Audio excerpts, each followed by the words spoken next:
Welcome, everyone, to the July 13th City Council meeting. I apologize for being late here. We're opening at 6:13, and we did have a closed session where labor negotiations are very tough, so we just ran a little over time. Nothing to report out at this point. So with that, can I get the roll, please? Councilmember Karpinski Costa. Present. Councilmember Lopez Taff. Here. Councilmember Middleton. Here. Vice Mayor Daniels. Here. And Mayor Schaefer. Here. All right, next item, please. We have the flag salute. What's that? The flag salute. Oh, the flag salute, thank you. So please follow me to the flag salute.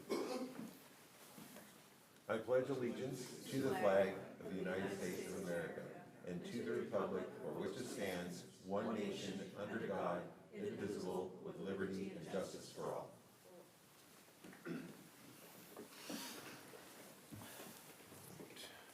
Next item, please. This meeting of the Citrus Heights City Council is cablecast live on Metro Cable 14, the local government affairs channel, on the Comcast Consolidated Communications and AT&T Uverse cable systems. This meeting is closed captioned and live streamed at citrusheights.net. Tonight's meeting replays on Monday, July 17th at 9 a.m. on Channel 14, and this meeting can also be viewed on the city's YouTube channel. Thank you. Next item, please. Next item is approval of agenda. Move approval. Second. Move approval by Daniels. Seconded by Jean Jana. Karpinski Costa. All those in favor? Aye. Aye. All those opposed? Seeing none, motion passes. Next item, please. Next item is public comment. And if you wish to address the council during the meeting, please fill out a speaker identification sheet and give it to the city clerk. Speakers are limited to 5 minutes each. When your name is called, please step forward to the podium and state your name for the record. At this time, I have not received any speaker sheets. So unless there's Oh. any from the audience. Oh, Mr. Spencer's like to speak. yeah, you can fill it up. Friends are always welcome here. You should feel comfortable and not nervous. Well, no, I just, is it on? It is on. Good. Good evening. My name's Thomas Spencer. I'm a constituent. And unfortunately, I was silly and I forgot to fill out a speaker form. But I had to stop by and say what a bang-up job we're doing now and how pleased I am with the ways in the city's moving, the ways that the city is moving. And that's all I wanted to say. I was just at our little firework event, and it was fabulous, and other things also. So that's it. I'm going to go now. Thank you so very much. Thank you, sir. Thanks, Tom. Thanks for being brief. Anyone else like to speak? Seeing none, can I have the next item, please? Next item is comments by council members and regional board updates. Councilmember Middleton, would you care to share with us what you're up to and why you're not here? Absolutely. Thank you, Mayor. Right now, you see that I'm remote because I'm at the Cal City's board meeting, representing our city and working on different legislative bills and priorities, which I'll dive into a little bit later. First, I just want to say we did a really great job with the 4th of July fireworks display, and I'm really looking forward to that continuing. And it was so great to, connect with all of my colleagues there and all the families. I attended the Citrus Heights Chamber Luncheon, and it was packed room with this amazing guest speaker who happens to be our city manager, Ash Feeney. And he covered all the exciting changes as a result of our focus area work plan, one of which was our fireworks event. And the city scoop is coming up here on, what is that? July 19th will be the first one at 6:30 p.m. And Cal Cities, the big thing that we need to be paying attention to is the energy block grant applications are due. The deadline was extended to July 31st. And that means that it's a formula grant program that supports initiatives that reduce fossil fuel emissions and decrease energy usage and improves efficiencies. Over 200 cities actually qualify for this. And it's a non-competitive grant, but the cities have to apply to receive funding. And the minimum award is about, $76,000. It just so happens that from our packet, I know the city of Citrus Heights will actually qualify for $137,000. And like I said, it's non-matching, it's non-competitive, it's just something that's there for us, and I will be sending all of this information over to our city manager. And so far, that's my report. Thank you very much. You've been working hard. Thank you for all of your effort. How about Dr. Jana Karpinski-Kosik? Would you share with us what you've been up to? Thank you, Mr. Mayor. Did attend the Stars and Stripes for a short period of time, then I ran back to my fireworks booth.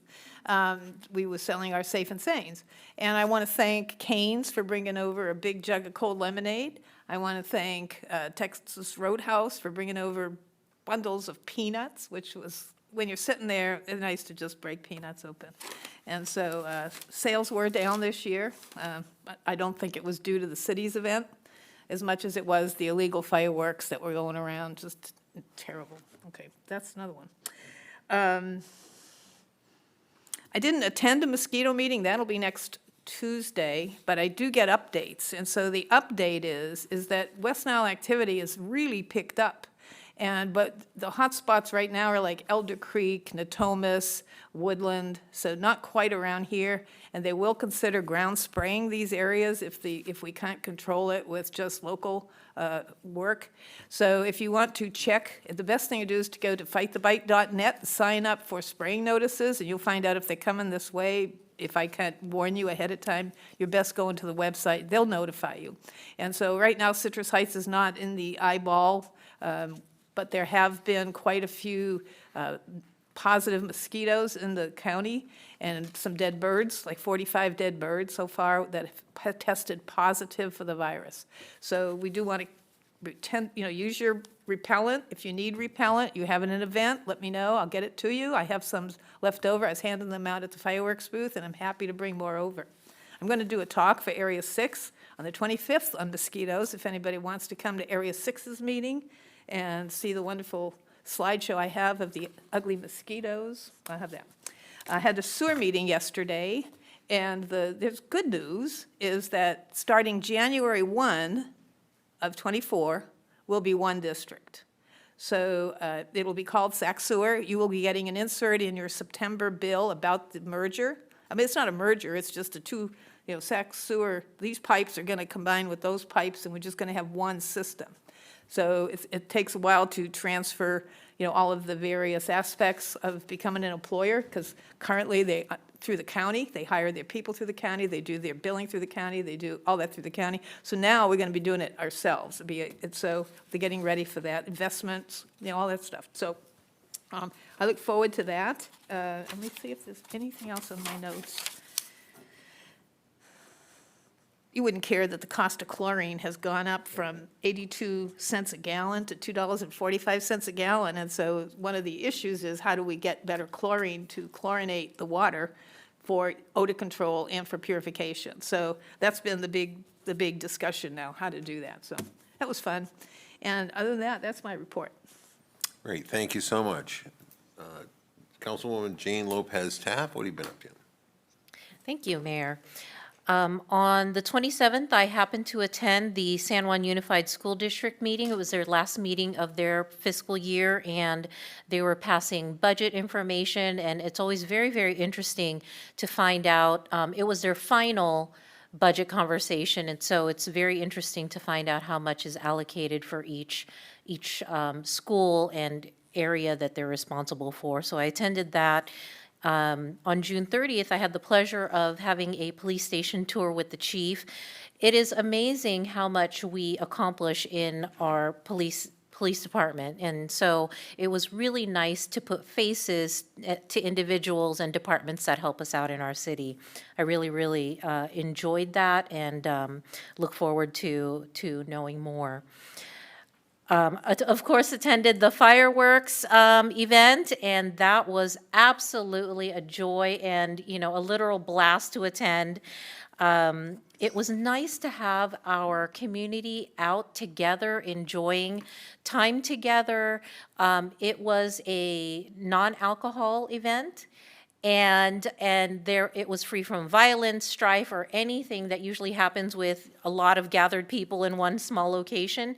And we are happy to report that there was none of that at our event. And I heard nothing but praises for that. And finally, I have an announcement. The Sac County Library System has a commemorative Sacramento Kings card that you can convert your library card to, and that has debuted today. You can pick one up at your local library, exchange your current library card for this special commemorative Kings card as long as they have them. And that's it for me. Great. Vice Mayor Daniels, what have you been doing? Thank you. A couple things. No RT board meeting. It was canceled. I did attend the Veterans Center Spaghetti fundraising dinner, which was it was fun, as it always is. Good people, good times.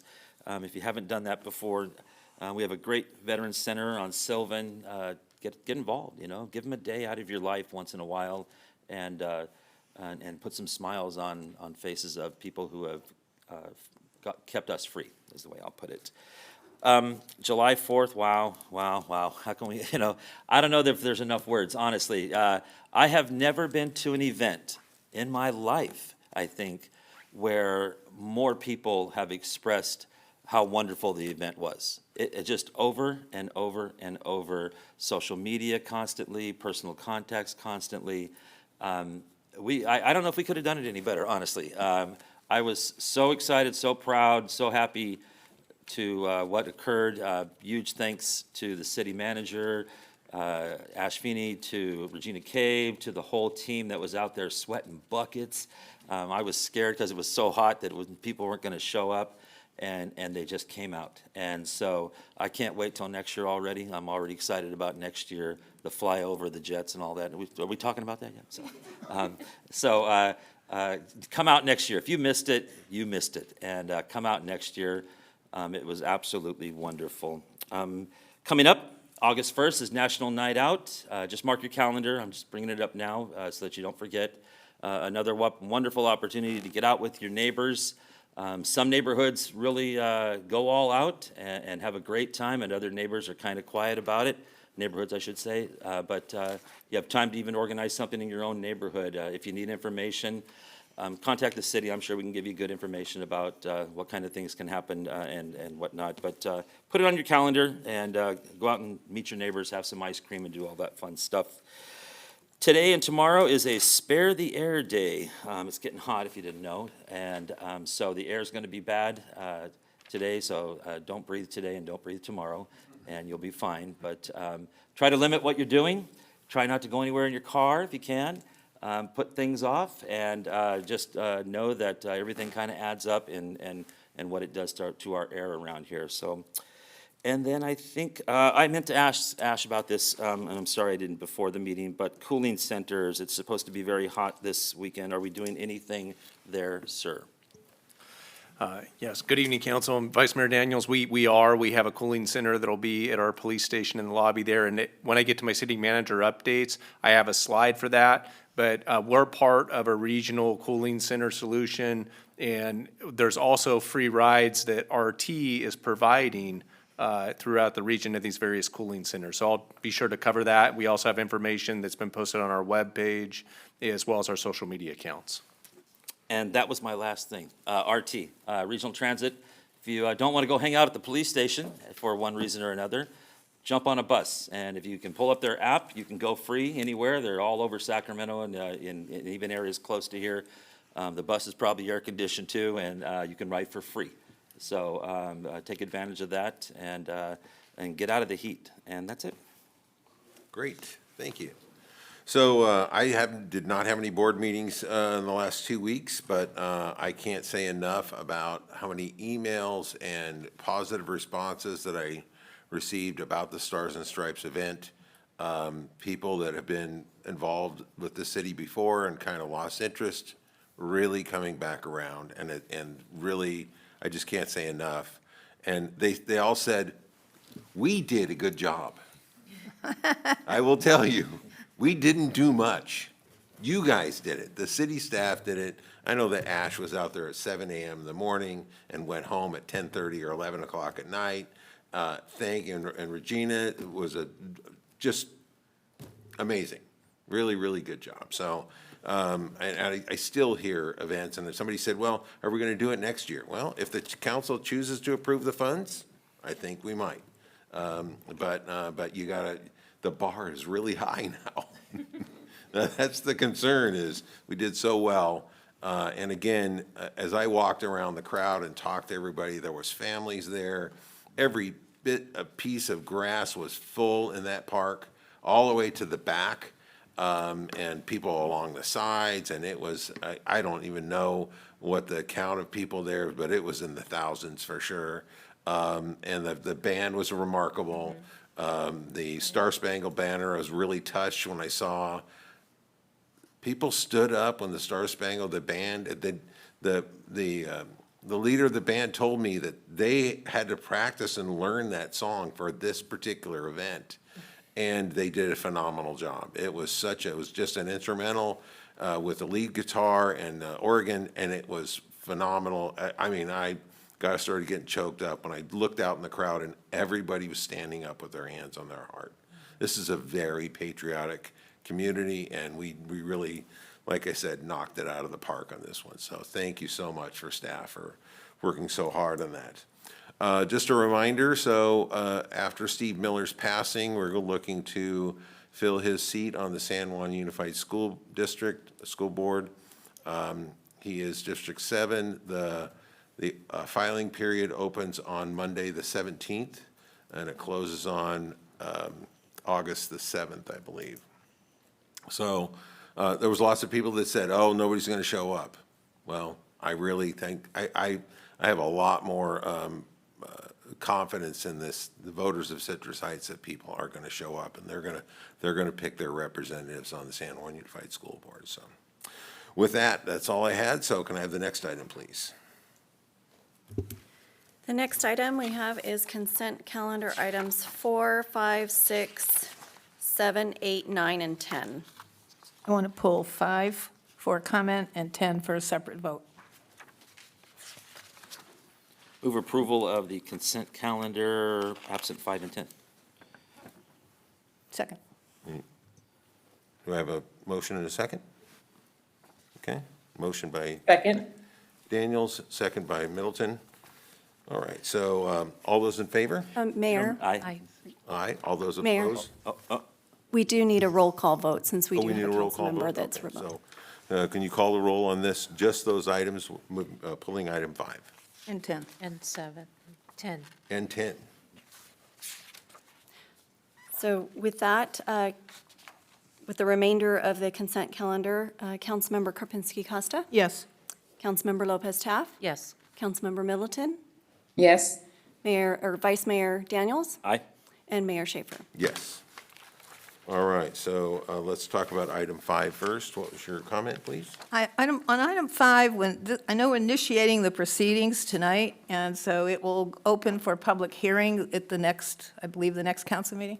And I would really be interested, there are 4, unlike the next group, which is in item 6, these 4 zones in item 5, 2 of them are not sustaining themselves. And so my would like to see in that report that comes to us, the extent to which, where the rest of the taxpayers are subsidizing those zones, and how much we've subsidized over time. Because I think since, when did they stop becoming self-sufficient, and that we have to kick in funds from other sources that could go for roads or other things? And so I kind of want to just get a feeling for what we've been through and what we're going to go through in the next several years with this project. And other than that, I'll move forward the item. Second. All right, we have a motion and a second. Can I have a roll call, please? Councilmember Karpinski Costa? Yes. Councilmember Lopez Taff? Yes. Councilmember Middleton? Yes. Vice Mayor Daniels? Aye. And Mayor Schaefer. Yes. Okay, so let's talk about item 10. This is, I just wanted a separate vote. you Move want to item 10. I'm sorry? I'll move item number 10. Okay. I have a motion. Do I have a second? I'll second. Okay, I have a motion and a second. Have a roll call vote, please? Councilmember Karpinski Costa? No. Councilmember Lopez Taff? Yes. Councilmember Middleton? No. Vice Mayor Daniels? Aye. Wow. And Mayor Schaefer. Yes. Okay. All right, next item. Next item, please. Next item is public hearing, item number 11. The subject is resolution confirming report of delinquent solid waste charges and ordering collection of delinquencies on the property tax roll. The recommendation is to adopt a resolution of the city confirming a report of delinquent solid waste charges and ordering collection of delinquencies on the property tax roll.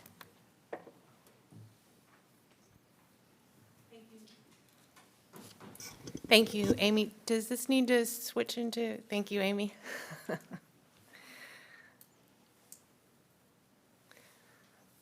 Greetings, council members, Mayor, Mary Poole with the General Services Department. And tonight, the item before you is a resolution confirming the report of delinquent charges on the tax roll and ordering collection of those delinquencies.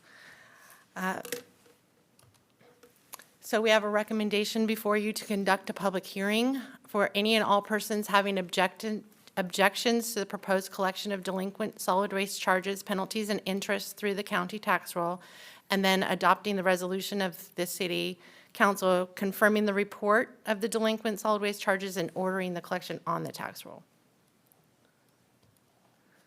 The authority for the city to move through this process is contained in Government Code 38790.1 and the Municipal Code, which provides the authority for the city to record the delinquent charges, as well as the direction to provide the public hearing. This public hearing was set back in June for tonight. And as of June 30th, we've had some time for folks to pay their delinquent charges, and the original number of delinquent accounts back then has been reduced by about 400. So originally, the number was 1,420 delinquent accounts when we first were before you in June, and now it's down to 1,000, which is pretty typical, with a past due balance of around 500,000, penalties of the 10% at 50,000 and some change, and then a total due of $553,681.44. The process that brought us here tonight includes the June 8th date where the city council set the public hearing for July 13th. This is done on an annual basis. This is required by our contract with Republic Services in order for the city to assist Republic to collect these delinquent accounts, balances due. On June 19th, Republic Services mailed a public hearing notice to all of the account holders. The city followed up with a public hearing notice to all of the registered property owners on the Sacramento County Assessor's Office database. The public hearing notice was published in the Citrus Heights Messenger, on June 30th, and then tonight, the public hearing is being held. In August, a final reconciliation will be done with Republic Services, so there still may be a few accounts that are trickling in, getting paid the amounts due or working through any issues that they may have with Republic. And then in August, the city will submit the list, the final list, and the amounts due to the county, which will then be placed on the tax roll. The county will forward those payments to the city that come from the taxes in January and May, and then we'll turn around and forward those funds to Republic Services to make them whole. And that brings us back to the recommendation and any questions that the council may have. Great. Any questions from council members? I have a question. What has been the trend, and do we have some gross offenders or multi-year offenders that this is happening with? We have a list that we could certainly go back and look at, but I don't review the list to see who's on it and who isn't on it. It is available for public inspection through the city if someone were to want to come and look at it. I don't have past years lists, but I do have the current years. Thank you, Mary. So basically, you get 100% compliance because they pay, it's on the property tax bill? It goes on the property tax bill. So we do lose a few where properties turn over in between the time of these are bills that have been delinquent since March. And so if the property sells before, So some could be vacant properties with nobody there. typically, they're not billing vacant, well, you're right, yes. If there's some owned properties that are for sale or for rental properties that are Well, I'm vacant. glad they continue to pick up the stuff even though they're not paying. It'd be awful if they decided, well, we just won't pick up your garbage. We do have mandatory service in the city of Citrus Heights, and that is part of the reason we're able to offer that. Question? I do have a question. Do you know what the total count of accounts that this is based on? That it's 1,002, you said? What's it? Right, we have about 26,000 accounts, and it turns out to be around 4% of the account. It seems high. It seems a little bit high. It runs, our averages are between 944 to about 1,250 over time that I've been keeping track. Those are, it stays pretty much in those numbers. So 1,000 is pretty average. So are these a mix of residential and business? No, these are all residential All accounts. residential, okay, thank you. If it makes you feel better, the sewer delinquent accounts are 14,919 households for sewer delinquents, for a total of $10.87 million. That's, Wow. Pretty significant. Okay, so, any other questions, clarifying questions, or, okay? So, thank you, Mary. I'm gonna go ahead and open the public hearing. If there's anybody that would like to speak on this item, please go ahead and fill out a speaker card, so I'm gonna open the public hearing. Anybody who would like to come forward and speak on this item? Seeing none, I'm gonna go ahead and close the public hearing. And are there any additional clarifying questions from council? No? Okay. May I have a motion? I move we adopt resolution of the City Council confirming a report of delinquent solid waste charges and ordering collection of delinquencies on the property tax roll. Second. Okay. May I have a roll call vote, please? Councilmember Karpinski Costa? Yes? Councilmember Lopez Taft? Yes. Councilmember Middleton? Yes. Vice Mayor Daniels? Aye. And Mayor Schaefer. Aye. Motion passes. Next item, please. Next item is regular calendar, item number 12. The subject is resolution to adopt affordable ownership guidelines, program guidelines. The recommendation is to adopt a resolution adopting the affordable ownership program guidelines and finding the project categorically exempt from the California Environmental Quality Act. Thank you, Mayor and Council. Casey Kempenaar, your Community Development Director, here tonight with Nicole Piva, our Housing and Human Services Coordinator. While Amy's getting that pulled up, I just want to give a couple of, an executive summary of this item. We were here back in February, and the council asked us to bring it back. We were short a couple council members, so wanted to bring it back to you to take this item. So this item is affordable housing guidelines. So these are the guidelines that guide us as we deal with affordable housing developers that are building new affordable units in the city. So it really provides for the rules of the guideposts of which we have to follow as we build these affordable units and the long-term maintenance of those. We are obligated for many state programs and funds to monitor the long-term affordability. It falls on the city's responsibility, not the developers. So we really took a look at how do we make, and there's a lot of rules that guide this, but we really took a look at what can we do to make it better for the city in our rules, to make it better for our residents. And so one of the things we were able to do is prioritize these units going to Citrus Heights residents. So Nicole will walk through that a little bit later, but we wanted to make sure that first right goes to the Citrus Heights residents, not someone from outside. It also is set up in a way to allow us to recoup our expenses. There's a significant amount of workload, not only when the housing units are built and sold the first time, but anytime there's a refinance, we have to do annual monitoring to make sure they're still meeting the criteria. There's a lot of legwork that has to be done, and that affects our staff load and ability to continue to monitor that in a way consistent with state law. So this allows us to require a developer to pay that cost up front, and we can kind of draw that down as time goes on. And last but not least, these are grant-funded. The effort to do this was grant-funded, and they're not set in stone. We can amend these at any time, but we think these are the best practice moving forward to make sure the city has rules in place as we deal with different developers and make sure that they understand what the rules are as we get into these discussions. Makes it easier to have those discussions with them to make sure they understand what our expectations are. So with that, I'll turn it over to Nicole Piva to go through a few details. Okay, thanks, Casey, for that summary. Good evening, Mayor, Vice Mayor, council members. Nicole Piva with the Community Development Department. I have a couple items that we just want to go over quickly. The goals of the program, the affordability, I'll go over some key highlights of the guidelines and applicable projects that would apply under these guidelines. So these program guidelines are really to create and preserve the long-term affordability homeownership opportunities. Guidelines define the process and the outline, the roles and responsibilities of the developer, the buyer, and the city. Provides a roadmap for the financial resources needed for this program for the long-term monitoring and reporting requirements. So what is affordable housing? An affordable housing unit is a unit that's sold to an eligible household with incomes up to 80% of area median income. So for an example, a family of 4 that earns up to $85,750 would be considered low income.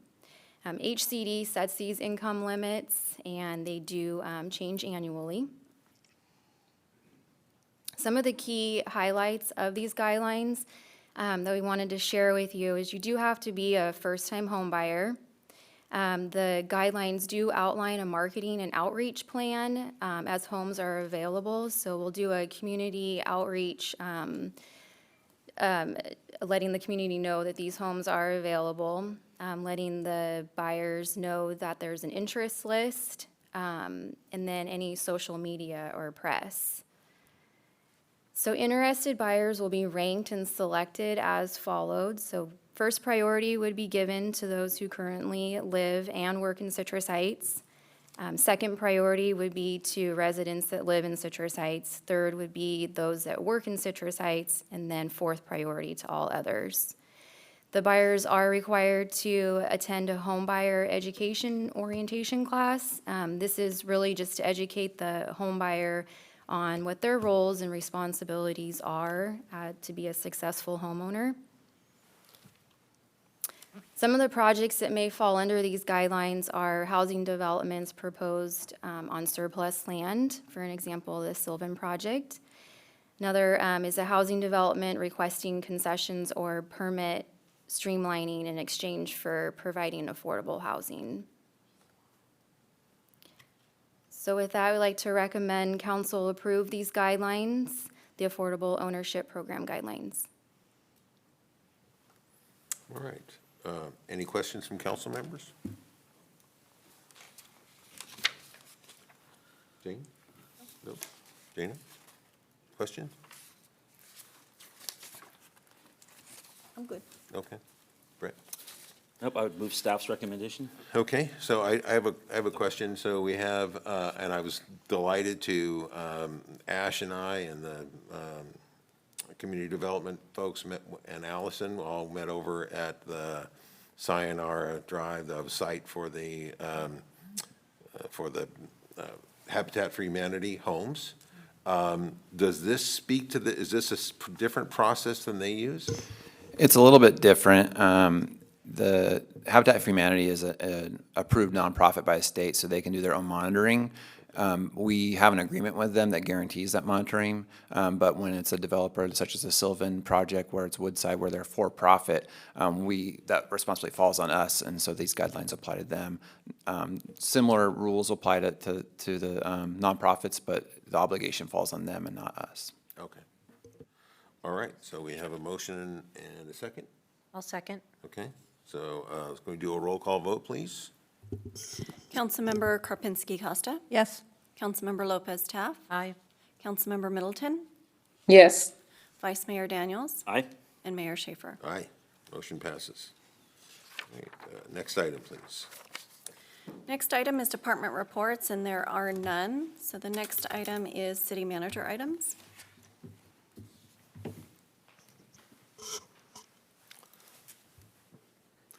Well, good evening, Mayor Schaefer, Vice Mayor Daniels, members of the City Council, members of the community. Ash Feeney, your city manager, and I do have a few updates here for you. One, I just wanted to highlight as part of our Citrus Heights Cares campaign and the overall beautification efforts that we've been working on with your council and our staff team. And a big part of that is interagency coordination. And just wanted to give my gratitude to our director, of General Services, Regina Cave, for the positive relationship she's developed with our local Caltrans office, and it's really been paying a lot of dividends.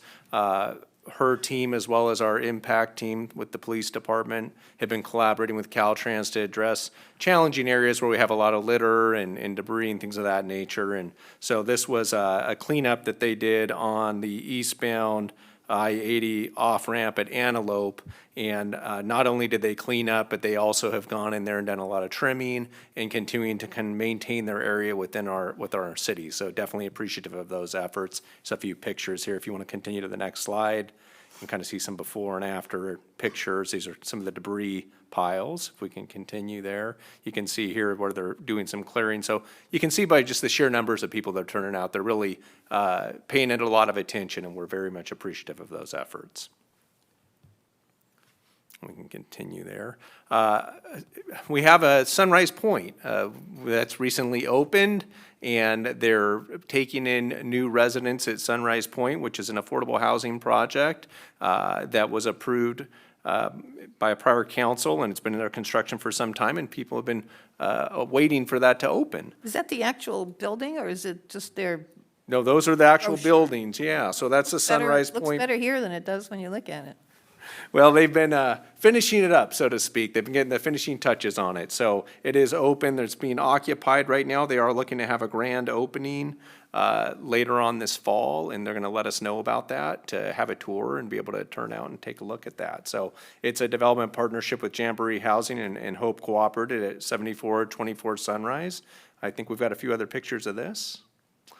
Just real quick from some details on it, it's 47 total units.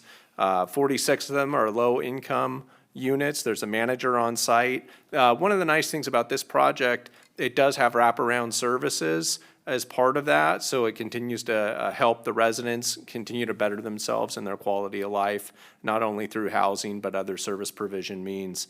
It does have some nice amenities. I think we've got a picture of these on the next slide.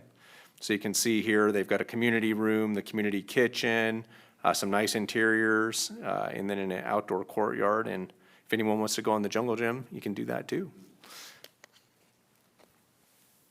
And if anyone's interested in learning more about a potential opportunity to live at Sunrise Point, you can see the contact information listed on this slide, as well as a number of the community partners that have been involved with that. Are those leased units? Do people lease them for a period of time, or can they find themselves in a position to move up and out? Certainly, they can lease them for a period of time. It is an income qualified unit. If their situation changes and they can move up and out, then that's terrific, and that makes that unit available for somebody else. Okay, so they're not bound to the lease if they hit the lottery or something? I don't know all the details of the lease, but certainly I just it wondered. is one of the ones that the idea is we'd love to see folks continue to move on and make that available for somebody else. Okay. Wow. All right. Another housing project that's under construction, go by this one often, is the Fair Oaks Senior Affordable Apartments on, it's a Fair Oaks Boulevard between Madison and Greenback, for those that are not familiar with the address there. This was a project that was approved by council in 2019. It does count towards our regional housing needs analysis. 1 and 2 bedroom units, on-site manager, 108 total units. And this is restricted to people that are 55 and older, and their income needs to be between 30 and 80% of AMI, which has a tops out at $77,000, but as low as $25,000. So you can see providing good housing opportunities for our seniors within the community. So excited that that's going to be coming online. And this is, right now it's in the framing stage. I did notice they're wrapping it right now on some of the buildings, but this is a picture of the finished exterior and a listing of some of the amenities there. And if anyone's interested here, we're happy to put them in touch with the on-site property manager. Should be ready to go this fall. We talked a little bit about this when Vice Mayor Daniels asked about the severe weather that we're experiencing. It's going to be pretty hot this weekend. So This is a list of all the various cooling centers that are open within Sacramento County. And as Vice Mayor Daniels mentioned, Sacramento RT is providing free transit to these various locations. And so we have this information up on our webpage. If you want to learn more about ours, you can dial 211 or visit this website, 211sacramento.org. To learn more about the various routes, when cooling centers are open, so on and so forth. Our cooling center here in Citrus Heights is listed. It's our police station lobby that'll be open during those extreme heat times.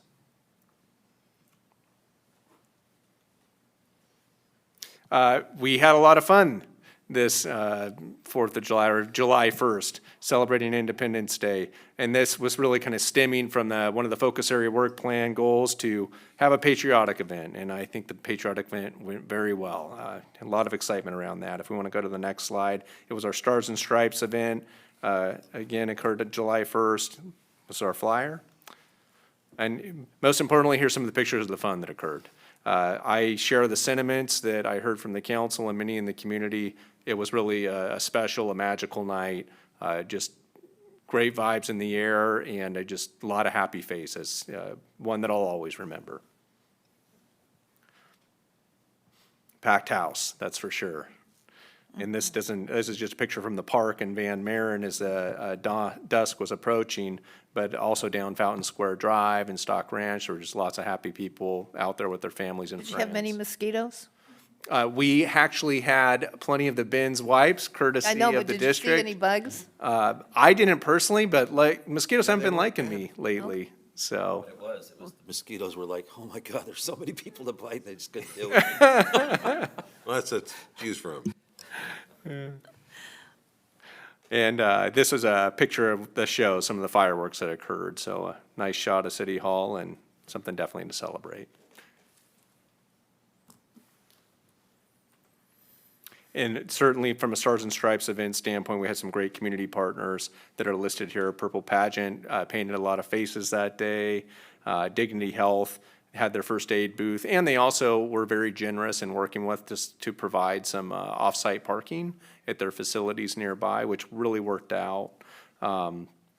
We also had the Hertz rentals for cooling and staging, so if anyone that was out there, you experienced some of those cooling zones, they were helping us out with those, as well as some of the lighting and some of the generators associated with that. SAC RT, great partner for shuttling our guests to some of those remote parking lots.